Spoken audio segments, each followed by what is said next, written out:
నీటిలోన పుట్టి నీటిలోన పెరిగి నిగనిగలాడుతూ చాలా మంది వెహికల్స్ మనకేమి గుండం ఇది గట్టిగా అనుమతిని బిడ్డవలు నమ్మిన మేకలు పొట్టెన్లు మనకేమి పోరు సలిపే ఎందుకంటే ఆ ఉద్దేశం తెల్లవారులని తెలుపుటకు కూతలేచున్న కోళ్లు మన ధనమెంత కొల్లగొట్టే ఆకులములు తినుచు అడవిలో తిరుగాడు నెమళ్ళు మనకేమి హాని చేసే ఇట్టి జీవుల పట్టి చంపి భక్షించుడే మనుషులకి ఇది ఏమి మాయరోగంబురా యముడు చూచుచుండు విడువక బంధించి హింసించినప్పుడు అర్థమగును మూర్ఖమతుల కనుచు ఇటువంటి విక్కులు చెప్పిన వినరు మాంసభక్షణమునకు మరిగినరుడు మనశ్శాంతి కోరు మానవులారా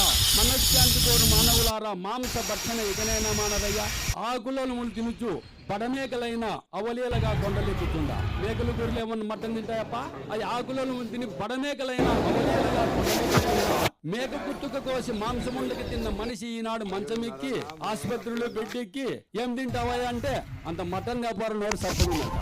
మరి ఏమని